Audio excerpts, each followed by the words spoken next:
Okay, and then old rule of money is invest for the long term, and most people say invest in mutual funds. I personally don't invest in mutual funds, and most people, it's not a bad idea. But if you want higher returns with less risk and less taxes, then you have to first invest in your financial intelligence. So mutual funds have its place for most people, but I personally don't invest in them. And I'll go into why.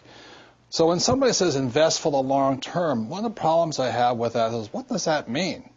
Because that's the old rule. The new rule is you have to know the difference between buy, sell, and fool.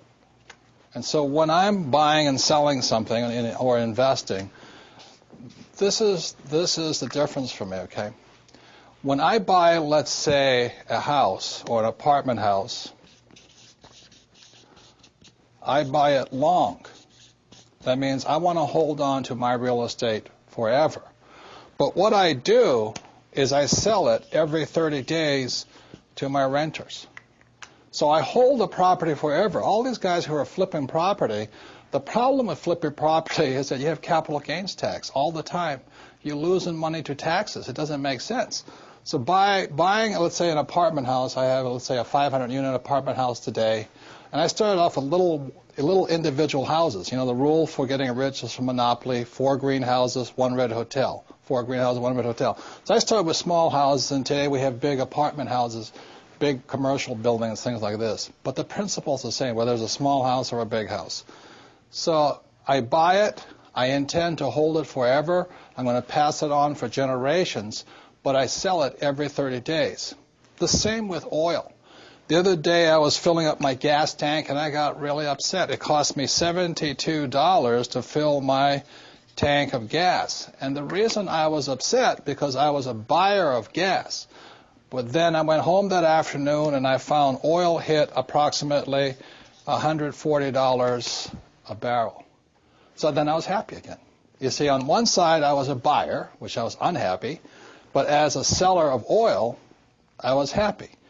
So this is my point here. If you're going to be rich in life, the reason most people are poor is because they're primarily buyers with very little to sell. You know that old advice I talk about financial education: go to school and get a job.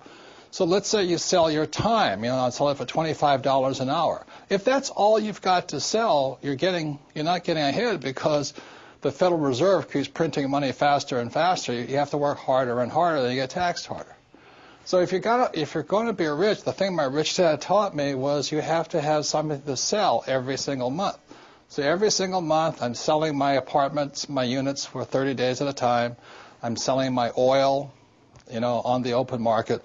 And you look at what I did, even though I flunked out of high school twice because I couldn't write and because I really couldn't spell, is when I write a book, I write it once, but I sell it into 100 different languages throughout the world. So every quarter I'm getting a paycheck.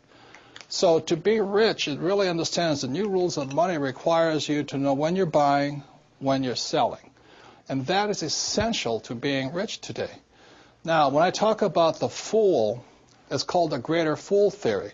So like being a real estate guy, I go out there and somebody says to me, oh, this house is $100,000, but next year it'll be worth $200,000. Generally, that's what's, what do you call those guys? Real estate brokers or mortgage brokers or stock brokers. As my rich dad said, the reason they're called brokers is because they're broker than you are. So they're telling you to buy this stock or this house because the price will go up. Again, that's capital gains, not cash flow. And then you become the greater fool. The people, unfortunately, who are hurting financially today in the housing market, they were the greater fool. They bought the idea that the price of real estate would keep going up. Well, as you and I all know, prices go up and prices go down. So if you're going to, the new rules of money and the financial intelligence and your financial education requires you to know to be balanced, be both buyer and seller, and not be the greater fool. I say it again, when I fill up with gas, I get angry because I'm a buyer, but I'm happy because I'm also a seller. If you're going to be rich, you should be selling more than you're buying. One last thing is the one reason I really don't care much for mutual funds is because I don't know if you're the buyer, the seller, or the fool, but I'll make that decision. If you're the investor, then you put up 100% of the money, and I think you take 100% of the risk. It doesn't make sense to me. Same as you put money in a bank.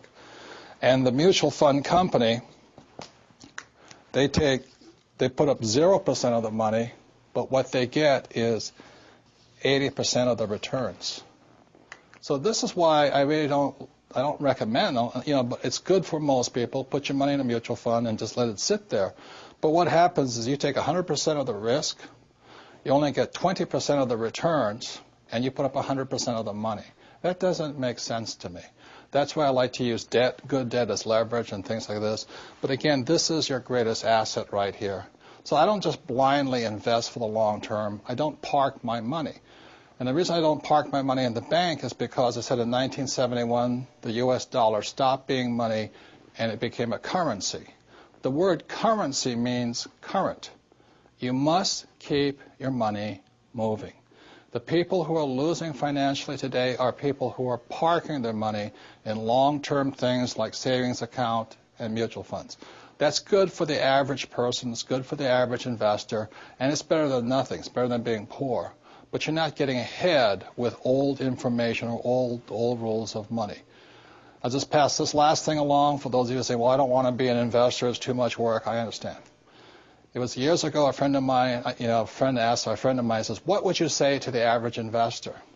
And my friend, who's a very rich man, said, what I say to the average investor is, don't be average. Because today, in this high volatile environment, the average people, the middle class, are getting wiped out. So, those are the new rules of money. You don't invest for the long term. You have to know when to buy, when to sell, and when not to be a fool.